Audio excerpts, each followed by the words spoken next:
Salut à tous, bienvenue dans le podcast. Aujourd'hui, je suis accompagné de Cocoach et on va parler du sommeil. Comment ça va, Coco? Ça va très bien et toi? Ça va exceptionnellement bien. Aujourd'hui, je vous dis le petit sommaire, je vous ai préparé 3 petites questions. Pourquoi le sommeil est vraiment le pilier le plus important ou l'un des plus importants pour votre récupération, vos performances, votre transformation physique? Quel facteur perturbe le plus le sommeil? Et comment améliorer naturellement son endormissement et les meilleures techniques pour optimiser son sommeil? Ok. Cocoach, première question du coup, pourquoi le sommeil est le pilier le plus important? Le sommeil, il est clé pour la récupération et les performances. Durant ton sommeil, on va pouvoir un peu remettre à zéro ton système nerveux qui a pu être fatigué de ta journée de travail, de tes performances en salle ou avec tes entraînements. Il va aussi permettre de pouvoir reconstruire tes muscles, rendre tes fibres plus endurantes, plus fortes, surtout pendant le sommeil profond, ou des hormones comme l'AGH, donc l'hormone de croissance qui va être transformée en IGF-1, qui est l'hormone qui va jouer sur ton système musculaire pour développer tes fibres musculaires.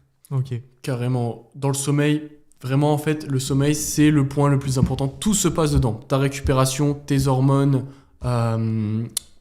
Coco parlait de l'IGF-1, aussi la testostérone, les oestrogènes. En fait, vraiment toutes les hormones qui vont te permettre d'avoir de l'énergie au quotidien et d'optimiser ta prise de muscle, c'est pendant le sommeil que ça se passe.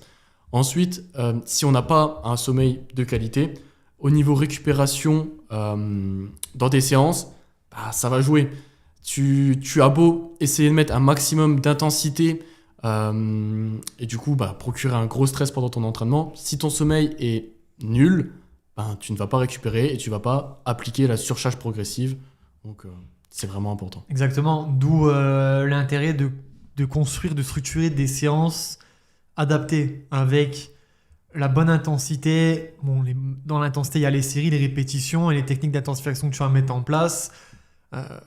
Prends un exemple, tu fais une séance de force où tu es peut-être un peu plus en force que tu dois l'être.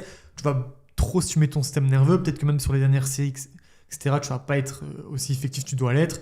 Et ça va créer un gros stress nerveux et musculaire qui fait que si tu n'as pas un sommeil récupérateur ou même le lendemain, tu vas peut-être pas pouvoir être effectif ou tu vas avoir du brouillard mental ou tu devras avoir plus de récupération pour repartir sur une autre séance. En tout cas, bien la réaliser. Ouais, c'est pour ça que adapter son volume d'entraînement à vos capacités de récupération, c'est ultra important. Parce que c'est facile de dire oui, dormez bien, mais par exemple, il y a des personnes qui font les 3-8, donc qui travaillent de nuit. Déjà là, ça va être compliqué au niveau sommeil. D'autres personnes qui ont des problèmes dans leur environnement, qui sont peut-être réveillées par du voisinage, ce genre de choses. Donc quand on sait que notre sommeil est pas optimal et pas réparateur, là, il faut automatiquement adapter son entraînement, son volume d'entraînement, son intensité, mais plus réduire juste le volume d'entraînement pour pouvoir récupérer de séance en séance. Exactement, c'est ça, toujours par rapport au niveau de l'adhérent, de Aussi. ce qu'il a fait, ce qu'il peut faire, et essayer de construire une montée progressive et structurée, toujours par rapport à des objectifs qu'il souhaite avoir. Ok. Moi, j'ai fait, en tout cas là, pour cette question, je pense qu'on a dit ce qu'il fallait dire. Ouais, c'est pour vraiment la récupération et juste être en bonne santé de manière générale. Le sommeil, c'est la base de la base. Voilà. Tu voulais peut-être parler des cycles de sommeil? Ouais, alors, ça c'est bon à expliquer. Alors, le sommeil, il se déroule en plusieurs... En fait, dans ta nuit, tu vas faire entre 4 et 6 cycles de sommeil. Tu as plusieurs phases. Tu as la phase d'endormissement, tu as la phase de sommeil léger. Ensuite, en troisième, tu as la phase de sommeil profond. C'est une des phases les plus importantes où ton système nerveux, ton système musculaire va pouvoir récupérer. Là où des hormones, comme je disais, la GH, qui va être transformée en IGF-1, qui va permettre de construire de la masse musculaire, en tout cas de réparer des tissus musculaires. Et ensuite, on a la phase paradoxale, c'est la phase où tu peux avoir des rêves, etc. C'est aussi, si je dis pas de conneries, une phase où ton cerveau va être nettoyé. En fait, toutes les mauvais moments que tu as dans ta journée, ça va être un peu reset. Et le lendemain, tu vas repartir comme neuf. D'où on dit dors, demain tu iras mieux. Oui. C'est exactement ça. Et généralement, tu es censé faire 4 à 6 cycles. Un cycle, c'est 4 à 10 minutes. Et généralement, des personnes avec des soucis de sommeil, de l'insomnie, trop de stress, personnes qui réfléchissent trop, qui pensent trop ou qui ont des problèmes de santé, elles ont leur cycle cassé et une mauvaise récupération. Parce que c'est un cycle continu. Et si ton sommeil profond il est mauvais, bah, tu comprends que ta récupération elle est mauvaise et ça impacte toute ta vie, que tu fasses du sport ou non.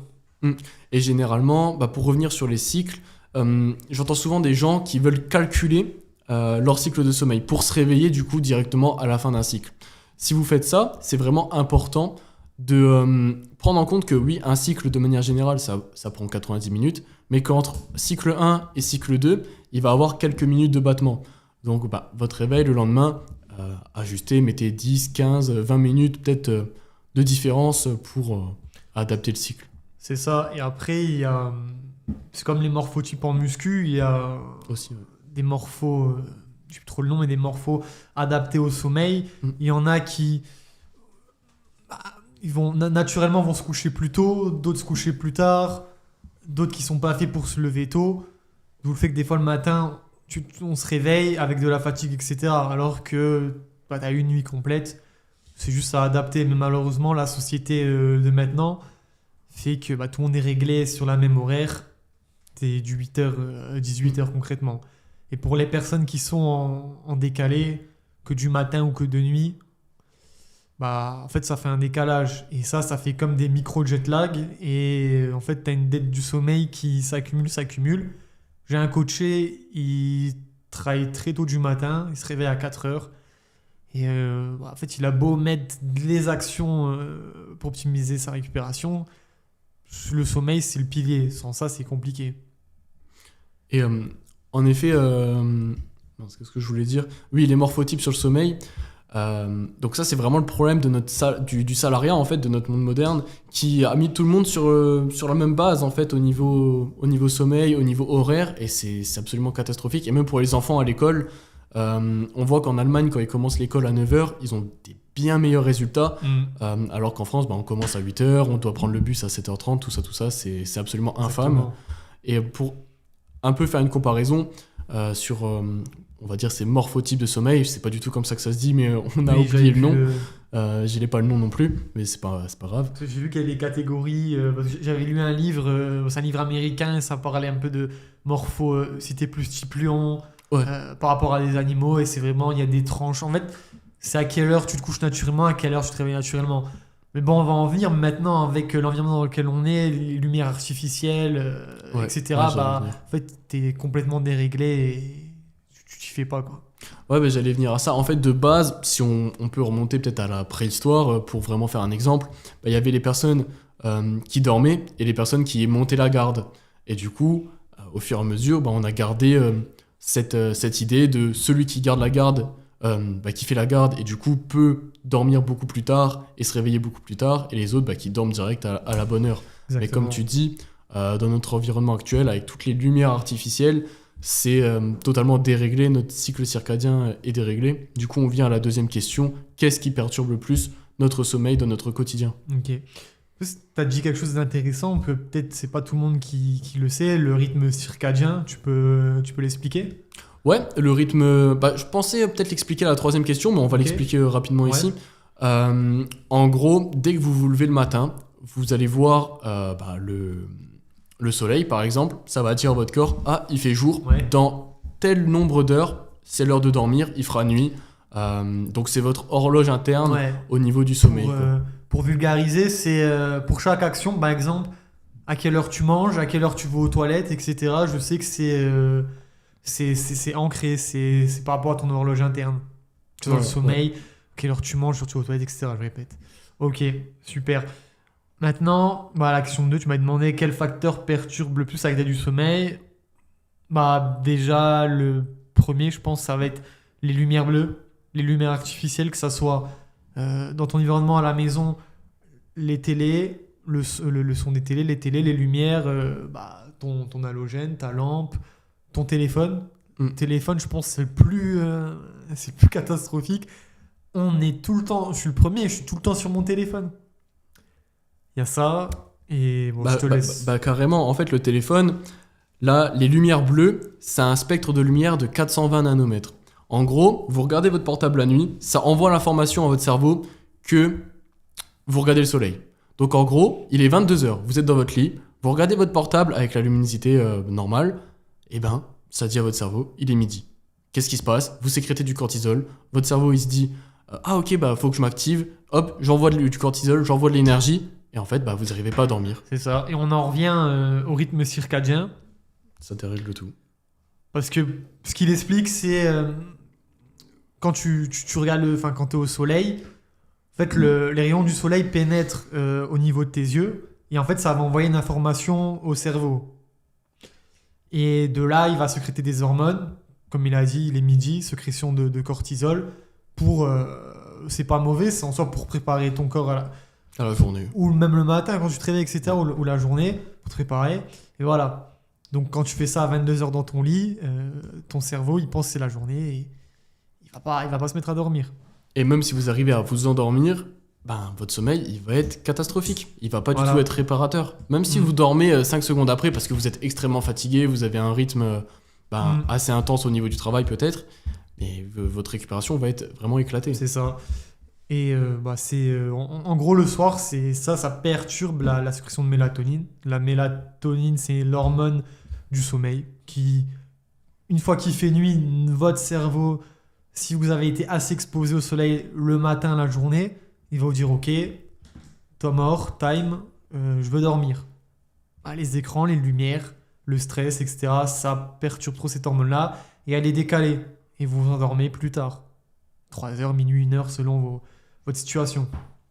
Et du coup, aussi ce que je voulais dire, il n'y a pas que le portable à surveiller. Toutes les lumières de votre maison sont des perturbateurs de votre cycle circadien. Ça va perturber votre sommeil. N'importe quelle lumière, hein, vraiment, à part si vous avez vraiment acheté une lumière spécifique et on voit que des spectres de lumière rouge, c'est ok. Mais si vous avez par exemple des lunettes anti-lumière bleue, donc ces lunettes-là, pas anti-lumière bleue, anti-lumière artificielle, elles laissent passer que les spectres de lumière rouge. Ce qu'il faut savoir, c'est que votre peau, vos cheveux aussi reçoivent cette lumière, reçoivent l'information que, entre guillemets, il fait jour. Même si c'est pas aussi puissant que le soleil, l'information elle est reçue et votre cycle circadien peut être perturbé avec juste l'exposition à vos cheveux, à votre peau. En soi, c'est un bon outil c'est un très bon outil pour bloquer la. Si le soir tu veux rester sur ton téléphone ou ton ordi, tu mets ces lunettes anti-lumière bleue et. Exactement. Et voilà. En fait, juste le fait d'avoir ces lunettes, moi personnellement, je mets ma petite capuche. Si je travaille sur le PC le soir, mon cycle circadien il va être protégé. Oui, c'est intéressant. J'ai mon petit suite, ma petite capuche, mes petites lunettes, je travaille peut-être de 20h à 22h30. Après, j'arrive à m'endormir parfaitement. Parce que contrairement à des lunettes classiques anti-lumière bleue, celle-là, elle bloque tous les spectres de lumière. Donc que ça soit la lumière verte, la lumière jaune. En gros, sur les spectres de lumière, il y a plusieurs spectres. Jaune, orange, bleu, verte. Elle laisse passer que 50% des rouges. Donc c'est vraiment exceptionnel. Et les infrarouges, bien sûr. De toute façon, on va revenir dans la question 3, mais hors le fait des lumières des télés, etc., il y a aussi, le brouhaha interne, le fait de trop réfléchir, trop penser, trop cogiter. Ça va. Tu peux pas dormir, tu peux pas être calme. Tu penses trop à des choses qui vont pas, etc. C'est pas bon pour ton sommeil, t'arriveras pas à t'endormir. Et ça vient d'où? D'un fait qu'on n'a pas de pause dans notre journée au cerveau. Par exemple, vous travaillez, vous avez une pause à midi, vous prenez votre portable, vous prenez une vidéo, vous regardez une vidéo YouTube, une série. En fait, votre cerveau est tout le temps stimulé, exactement. Surstimulation. Et il n'a pas de moment de pause, 15 minutes, 20 minutes, où il va juste rien faire, penser à rien. C'est ça. Et le seul moment de votre journée où ça arrive, c'est dans votre lit, au sommeil. Et du coup, vous cogitez, comme tu dis, et vous n'arrivez pas à dormir. Aussi, le manque, j'ai envie de dire, le manque d'activité ou d'habitude saine. Tu fais pas. C'est prouvé que faire du sport, ça va te permettre d'avoir plus de fatigue. Ça va te permettre aussi de relâcher des mauvaises émotions. Moi, je fais des coachings autour de la boxe. Il y a une notion de défoulement, c'est anti-stress, tu prends plus confiance en toi. Et ça, indirectement, ça va améliorer ton hygiène de vie et ton sommeil. Il y a ça, il y a aussi. Du coup, il y avait ça. Je disais, le fait toujours ruminer, pas faire d'activité physique, pas avoir d'activité de détente le soir. Si tu sais pas quoi faire le soir, logiquement, la première chose que tout le monde va faire va être sur son téléphone ou sur la télé. Et c'est peut-être de trouver des activités plus relaxes.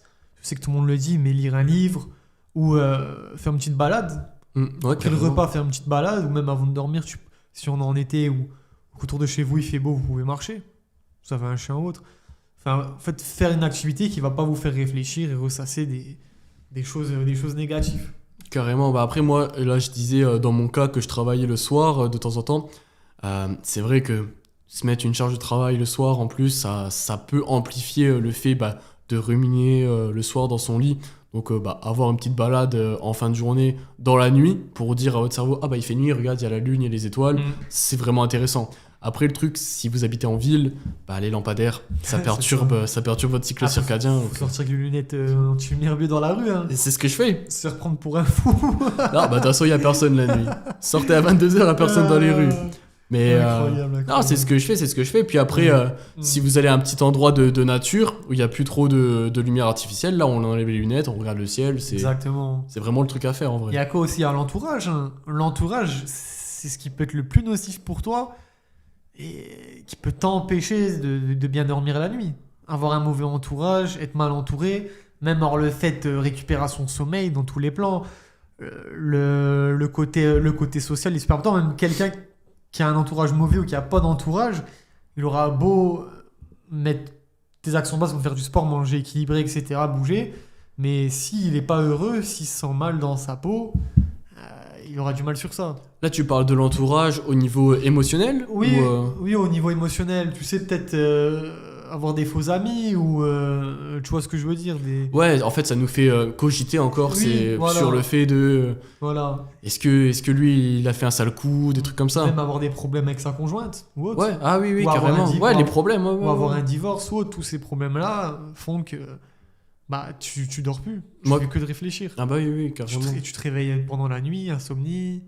Quand t'as parlé d'entourage, au début, je pensais plus à on va dire, pas, entre guillemets, des mauvaises fréquentations, du style des amis qui vont te dire, allez, viens, on va en boîte, viens, on fait une soirée toute la nuit sur les jeux vidéo. C'est pas dérangeant une fois de temps en temps, Non. une fois dans le mois peut-être.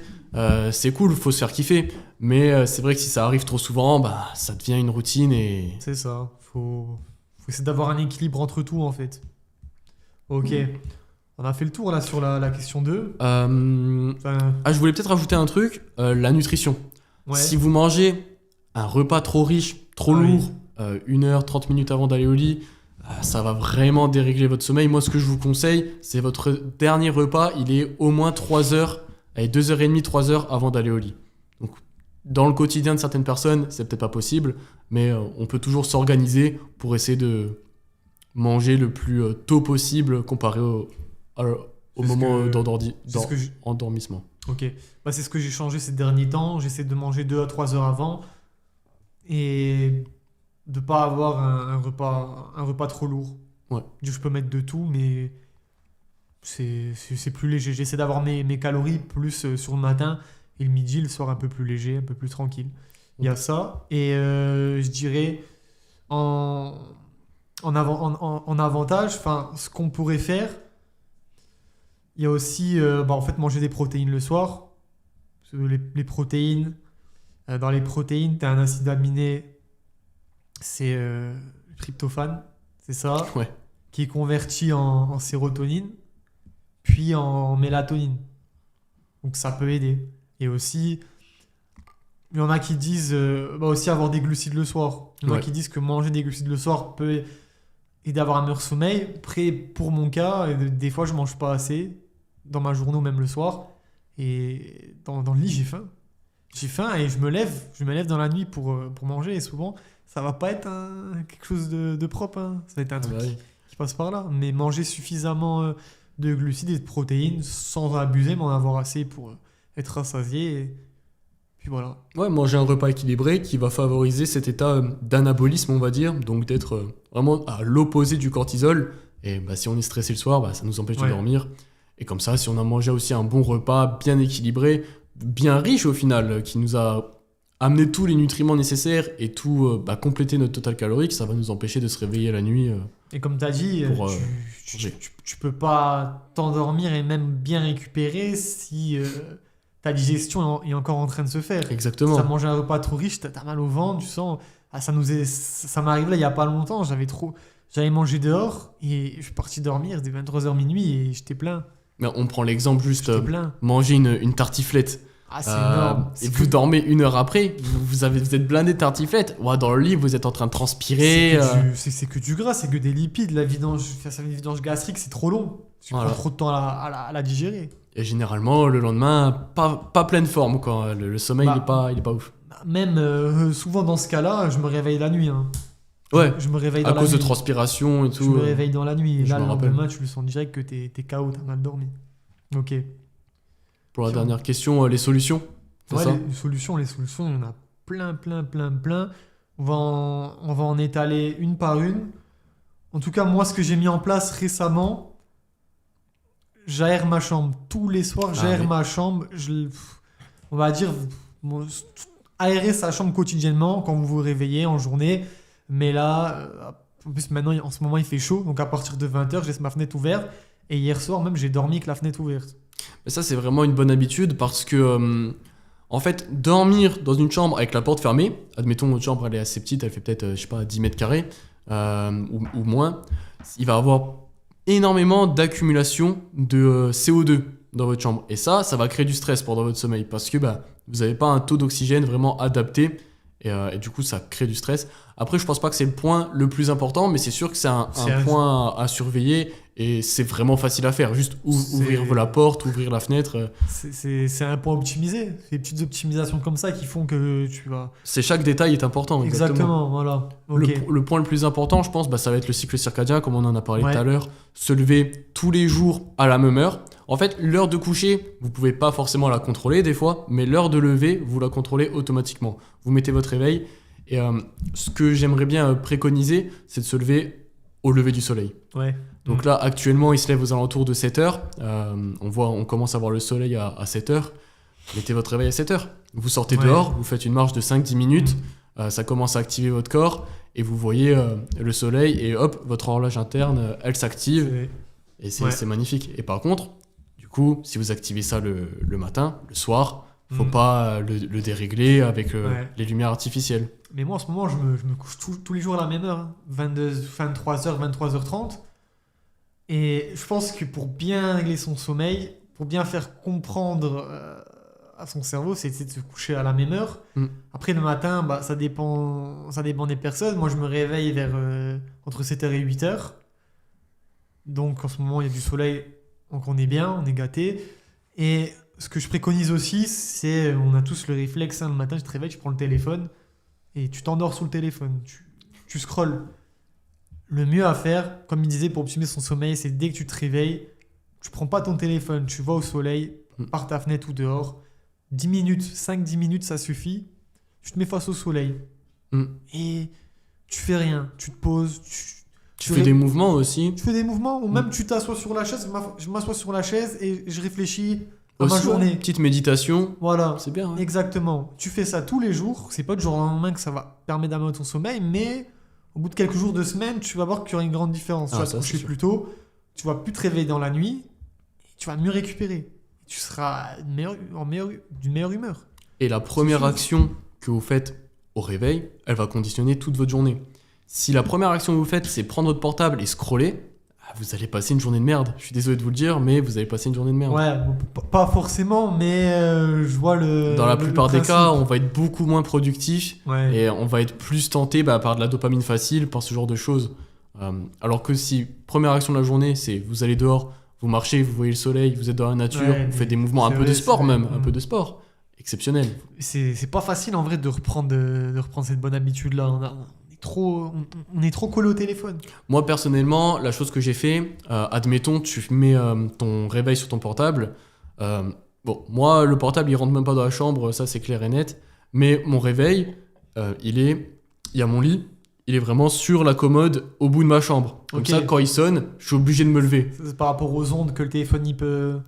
Non, en fait, comme ça, le fait que je prenne pas mon portable dans la chambre, oui, ça peut être au champ électromagnétique, mais c'est juste que mon cerveau, il assimile la chambre, le lit, au sommeil uniquement. Ok. Dès que je rentre dans cette pièce, mon cerveau, il se dit, ok, c'est pour dormir. Je Ok. fais que dormir dans ma chambre. C'est ça le plus important. Ok. Troisième chips, sur le téléphone, tu peux activer les couleurs chaudes, le night shift. Ouais. Tu peux le mettre dès que le soleil se couche et l'enlever dès que le soleil se lève. Voilà, il le montre. Avec un bouton Ça d'action, prend... ça prend 1 seconde. Vous allez dans... C'est paramètres, night shift. C'est où night shift? À mon avis, tu tapes night shift, ouais. Sur la barre de recherche. Et ça le met en jaune, mais vous pouvez modifier le réglage pour le mettre en Ouais, rouge encore total. plus. Ouais, Mais en dessous, vous avez chaleur des couleurs, moins chaude, plus chaude. Métaux plus chaud. ouais. Début coucher du soleil et fin lever du soleil. Horaire programmé tous les jours. Comme ça, si vous êtes sur votre téléphone, au moins, il y a le night shift. Ouais. C'est- Après, bon, c'est pas si vous êtes fou, sur le téléphone, mais ça perturbera quand même votre sommeil, C'est pas mais fou, mais c'est mieux que rien, on va c'est à dire. apprendre. Sinon, C'est à apprendre, exact. il y a ces lunettes. Les lunettes, alors, je suis en partenaire avec eux, c'est les lunettes de Loïs Kedoshim. Je mettrai le lien dans la description du site. Il y a énormément d'explications dessus, vraiment, c'est un documentaire presque, donc il y a vraiment... Prenez ce qu'il y a à apprendre, c'est ultra intéressant. Et si vous voulez vraiment optimiser votre sommeil, donc même moi, qui dans pas toute ma vie, mais dans mon quotidien, avant les lunettes, je faisais très attention à l'optimisation de mon sommeil, depuis que je les ai mis, j'ai vu une différence vraiment flagrante, parce que les lumières artificielles, même si c'est la nuit, on peut pas se mettre dans le noir Ouais. et s'éclairer à la bougie. Surtout dans notre monde moderne, quoi. Et moi, j'ai pas de partenariat, donc je vais pas faire de pub de lunettes. J'en ai, je les ai achetés sur Amazon, c'est sûrement des low cost. Ça fait 3-4 mois que je les utilise et je vois la diff. C'est pas pour que les gens les achètent, mais je vois vraiment la diff. Je les mets avant de dormir. Des fois, je les enlève, je les remets, mais quand je m'y tiens, mes yeux sont plus facilement fatigués. Et une fois que parce que je suis sur mon PC, soit je regarde des vidéos, soit je travaille, et quand je les enlève, en fait, je vois la différence quand je les mets et je les mets pas. Donc, honnêtement, moi, ce que je conseille à mes coachs, à tout le monde, c'est d'essayer. Si on n'essaye pas, on peut pas savoir. Et généralement, sur Amazon, on peut pas être sûr. On va dire, faut trouver la perle rare, Ouais. parce que c'est vraiment un business. Les lunettes anti-lumière bleue, c'est vraiment à la mode. Surtout celles qui sont vendues chez les opticiens. Il y a beaucoup de tests qui ont été faits. D'ailleurs, tous les tests sont présents sur son site pour montrer que ça fonctionne réellement. Et il avait pris des lunettes de chez certains opticiens et il avait montré que ça fonctionnait pas. Alors que c'était vendu en mode Ouais. anti-lumière bleue. Ouais. Donc, faire attention au choix de la qualité. Voilà. Et là, si vous voulez me soutenir sur le site, le code c'est Mathis Morin. Voilà. Donc Les gars, n'hésitez pas à aller voir. allez le soutenir, les gars, il va pouvoir. Tu ferais quoi avec? Tu ferais quoi avec l'argent que tu recevrais s'ils achètent des lunettes? Je réinvestis dans les podcasts. Ah, dans les podcasts, ok. Ok, Oui. Comme ça, on a que du contenu de valeur. Il va être content, le monteur, il va avoir plus d'argent. Fais la pub du C'est Du qui le podcast. monteur déjà? Omega Studio avec qui on fait Omega là? Studio. Ça, c'est lourd, hein. En plus, on est les premiers là à inaugurer le salon. Hein. Je te jure. Ouais. Si vous voulez faire des podcasts, venez. hein. Ouais, tout le monde, hein, que ce soit coach sportif, nutritionniste, ce que tu veux. Il fait que tout le monde, lui. Exact. Ok, nickel. On était sur Donc, quoi? Les on a dit petits quoi? conseils. On a dit le télé, les écrans, Les écrans. les lunettes, aérer sa chambre. Le repas. Puis je regarde l'halogène parce que, point intéressant, si vous voulez optimiser votre environnement, vous pouvez opter pour des halogènes avec des couleurs plus chaudes. Ouais. Ou des LED, je sais dans la domotique ça se fait, des LED qui se mettent automatiquement en couleur chaude la nuit. J'ai vu ça il n'y a pas longtemps sur une vidéo. Ça peut être intéressant. Après, c'est toujours une question de coût. De toute façon, quand on veut optimiser sa vie, que ce soit par la nutrition ou par l'hygiène, il y a toujours l'argent qui rentre en compte. Ça, c'est inévitable. C'est des choix de faire. C'est des C'est choix à faire. inévitable. Donc, faut choisir, hein, se sentir mieux dans sa peau, investir là-dedans ou rester tel quel. Pour optimiser son sommeil aussi, ce qui peut être intéressant, ça va un peu rentrer dans les hormones aussi, mais c'est juste la literie, c'est grave important. Ouais. Si vous avez des couvertures, des coussins en matière synthétique qui sont dérivés du pétrole, vous dormez sur du pétrole tous les soirs, donc ça va vraiment pas être optimal pour votre santé de manière générale. Voilà. Ouais, je dirais tous les tous les 10 ans, enfin faire un check-up du matelas et des coussins. Aussi, C'est ouais. super important parce que c'est souvent en fait un bien. On fait pas tellement attention. On a un coussin, on a un lit, on se dit ok c'est bon, mais finalement on pourrait optimiser encore plus Carrément. sa santé, son sommeil en ayant un nouveau matelas, des nouveaux coussins, c'est plus de confort, un meilleur sommeil et aussi une envie d'aller se coucher. Quand t'as quelque chose de neuf, Ouais. quand t'es petit, t'as une nouvelle console, t'as un nouveau jeu vidéo, t'as juste envie de rentrer de jouer. Ça peut être pareil pour la literie. Moi, personnellement, j'ai vraiment investi dedans. Je ferai peut-être une vidéo YouTube sur le sujet pour vraiment vous détailler la chose. J'ai un coussin en plume d'oie. Ok. Tout ce qui est couverture, thé d'oreiller, tout ça, Ouais. c'est en soie aussi. Ouais, Donc c'est vraiment, j'allais le dire, tout ce vraiment qui optimisé, est quoi. tout ce qui est literie en soie, en coton, déjà Que des matières naturelles. parce que la nuit, votre corps, il va avoir beaucoup de transpiration, beaucoup de... Je termine ma phrase, mais il y a beaucoup de transpiration et c'est mieux d'avoir des matières naturelles que un drap classique qui va t'étouffer. Ouais. Pour revenir aussi sur des petits accessoires du quotidien pour optimiser son sommeil, on l'a pas dit, mais ultra important, je trouve, masque de nuit, bouchon d'oreille. Oh, j'ai jamais utilisé ça. Moi, depuis que en fait, avoir un blackout total pour son sommeil, vraiment, hein, ne voir aucune lumière. Par exemple, admettons, vous dormez la porte ouverte pour optimiser le CO2, l'oxygène. Ouais. Mhm. Vous vivez dans une maison avec pas mal de personnes, il y a quelqu'un qui allume la lumière dans le couloir. Même si vous avez les yeux fermés, ça, Ouais, c'est vrai. ça c'est une petite perturbation, tu Ça vois. m'arrive souvent. En plus, moi, je suis très. Ah bah, tu vois. Moi, quand je vais dormir, j'ai besoin qu'il n'y ait aucun bruit, que du noir. Et des fois, t'habites en famille ou autre, et Voilà. t'as une lumière dans le couloir, t'as un bruit.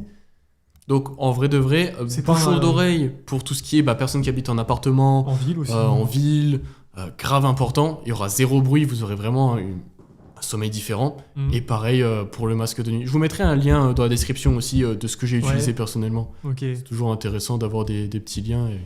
Mais en soi, là, on peut aller loin. Il y a tellement de tips, même quelque chose de bête. En fait, pour bien dormir, il faut comprendre que, surtout niveau hormones, il faut que ton cortisol il soit assez bas. C'est ça qui va te calmer, qui va Ouais. calmer ton système nerveux. Si tu t'es disputé avec tes amis, avec ta conjointe, si tu sors du fitness park à 22h, tu as fait une séance force de malade, comment tu veux... Parce qu'en fait, ton système nerveux, il passe du mode sympathique à parasympathique. Donc, il y a un système nerveux qui va dire « Ok, on va à la guerre, c'est parti », et un système nerveux « Ok, je vais dormir tranquille ». Et il faut réussir à faire le switch, c'est comme si tu as un interrupteur on-off, on-off. Et des personnes qui sont trop stressées, qui font des séances trop tard, elles sont toujours dans le mode on, sympathique, trop stressées, trop à la guerre. Et elles ont pas sommeil. Elles n'ont pas cette sécrétation de mélatonine, c'est trop inhibé. Donc, et pour ça, je sais en chips, après une séance de sport, manger. La digestion peut activer ton système parasympathique. Ouais. La douche tiède, chaude. Se détendre en fait. Moi, carrément. Moi, ce que je vous conseille direct, c'est juste ne vous entraînez pas le soir. Après 20h, ça sert à rien, vraiment. Vous allez juste perturber votre sommeil. Après, si vous n'avez pas le choix, ça sera mieux que rien, parce que faire du sport, c'est ce qu'on veut pour construire du muscle. Mais si vous pouvez vraiment vous entraîner avant, c'est vraiment mieux. C'est vrai. Et après, ouais, dis-moi. C'est quoi pour toi la meilleure horaire à laquelle il faut s'entraîner? Soit 17h, donc le moment où le corps est le plus chaud dans la journée. Que ça soit séance de force pour tout? Pour tout. Sinon, 11h, le moment où il y a le plus gros pic de cortisol de la journée. Et là, pour les performances, c'est aussi vraiment intéressant. Donc en gros, à 17h, c'est là où ton corps est le plus chaud. Ouais. Ok. Du coup, niveau risque de blessure, en fait, même pas risque de blessure, mais ça va être plus adéquat de faire du sport à ce Ouais, je moment-là. vois. Ça fait beaucoup, on donne beaucoup de détails. Là, pour une personne qui essaye d'optimiser son mode de vie, trois conseils simples à mettre en place dès aujourd'hui. Pour le sommeil, premier conseil, ça va être, si on peut inclure les accessoires, des choses qui vont rien te prendre comme temps et que ça va être extrêmement facile. Tirer les lunettes. Les lunettes en numéro 1. En Oh. deuxième, bouchon d'oreille, masque. Ok. Et le troisième, donc ça c'est 2 investissements, mais après vous les avez à vie. Troisième, cycle circadien, donc ça fait partie des lunettes, mais du coup se lever tôt le matin et regarder le soleil. Moi, serait mes 3 conseils. c'est la même chose. Le rythme circadien, c'est de se réveiller tôt le matin. Bon, Mm. après, c'est pas pour tout le monde parce qu'il y en a qui sont décalés et qui travaillent de nuit, dorment le matin. Ouais. Malheureusement, c'est un peu compliqué pour eux.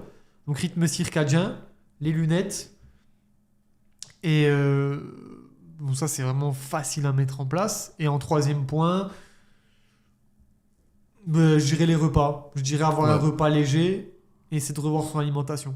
Et j'ai même un quatrième, c'est essayer de se fixer une heure de coucher. En fait, avoir des habitudes, avoir une régularité, c'est la base. Vraiment, Voilà. si on se couche au bout d'un moment, au bout de peut-être d'une vingtaine de jours, si vous faites tout le temps 22h, 7h du matin, Ouais, c'est ça parfait. va Après, revenir. vous êtes cadré et Mais voilà. c'est magnifique. En tout cas, essayer de se coucher à la même heure. Ouais. Lunettes, anti-lumière bleue et repas léger. Et ensuite, vous faites ça et par la suite, vous pouvez optimiser. Après, c'est vraiment un tout. Le sommeil, c'est vraiment complet. Et c'est quelque chose qui va pas vous prendre plus de temps sur votre journée, en vrai de vrai. C'est plein de petits détails accumulés qui font une très grosse différence. Après, pour revenir sur la détente en fin de journée aussi. Moi, j'avais une question aussi. T'en penses quoi des compléments alimentaires, le magnésium?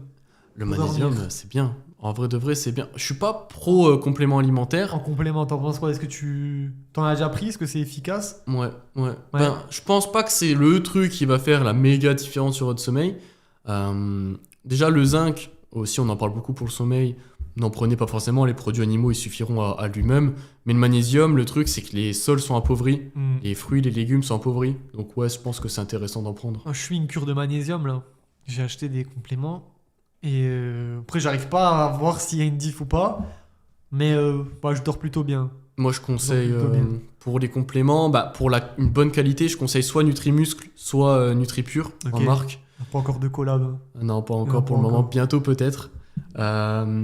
Mais faut voir la forme de magnésium. Toi, t'as quoi comme forme là actuellement? Magnésium bicyglinate, je me suis renseigné et c'est la forme qui est la plus profitable pour ton intestin, qui abîme moins. Ouais, Qui abîme moins ton je pense intestin. que c'est la meilleure, je suis d'accord avec ça.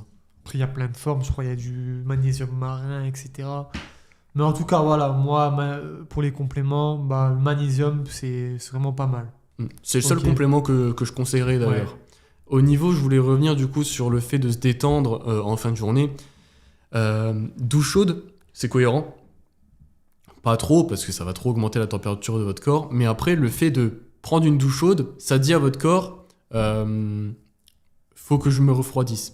En gros, c'est comme quand vous prenez une douche gelée, vous allez commencer à trembler, c'est vos muscles qui se contractent, donc ça va vous réchauffer dans les minutes qui viennent, dans les heures qui viennent. À l'inverse, vous prenez une douche chaude, votre corps va faire en sorte de vous refroidir. Et pour avoir un sommeil optimal, faut que votre corps soit à une température assez basse.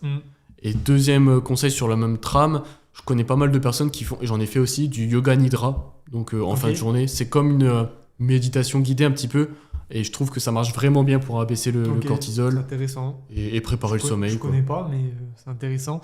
Après, oui, en soi, douche tiède, douche chaude, c'est bien. Mais douche trop froide, le soir, ça va stresser ton corps. Ouais, douche froide, c'est pas bien le soir. Et en plus, après une séance, tu me l'avais dit, c'est catabolique, ça.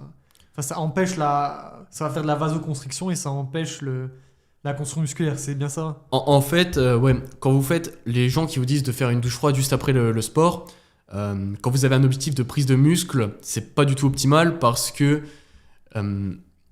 vous faites le sport, ça va créer une inflammation et cette inflammation est nécessaire à la construction musculaire. En gros, ça dit à votre corps, ok, ici le muscle il a pris cher, faut construire plus de muscles, faut le réparer, faut amener pas mal d'énergie à ce niveau-là. Et si vous faites du froid sur cette zone, vous allez juste enlever l'inflammation, donc enlever le signal qui dit à votre corps, faut aller ici réparer le muscle quoi. Ok. J'ai simplifié la chose. Ok. Et du coup, si vous voulez faire une douche froide après le sport, c'est au moins 4 heures après. Une fois que l'inflammation nécessaire à la construction musculaire est partie. En tout cas, même en journée, les lendemains, alterner le chaud et froid, ça peut être très intéressant pour la récupération, alterner vasoconstriction et constriction. Ça peut être intéressant. Ok, en tout cas, on a bien détaillé sur ce podcast-là, on a donné un maximum de valeur. Je suis super content de ce podcast. C'était cool. Ouais, moi aussi, franchement, très, très content du C'est podcast. cool. Et n'hésitez pas vraiment à réécouter, prendre des notes, C'est voir ça. ce que vous allez mettre en application dès demain. Parce que on a donné énormément de valeur. Là, je Voilà. pense qu'il n'y a plus aucune raison pour que vous ayez un sommeil de mauvaise qualité. C'est vraiment. Voilà, il n'y a plus qu'à mettre les actions en place. Exact. Ok, super. En tout cas, n'hésitez pas à vous abonner à nos réseaux sociaux. Moi, c'est Coco57 et toi, c'est... Architecte d'optimisation, Voilà. mais vous nous connaissez maintenant, je Vous pense. connaissez maintenant. Si vous avez besoin d'aller plus loin, d'avoir des conseils, un appel pour faire un bilan ou même un accompagnement, n'hésitez pas à nous envoyer un message et restez connectés parce que des podcasts, parce que maintenant, on va essayer d'en envoyer le plus souvent. Yes. N'hésitez pas à mettre des commentaires et à regarder la description. Il y aura pas mal de liens dans la description pour celui-ci, vu qu'il y a pas mal de petits accessoires du quotidien qui sont vraiment utiles. En tout cas, Passez une très bonne journée. je te remercie. À la prochaine, Mathis. Ciao. À la prochaine. Ciao, ciao.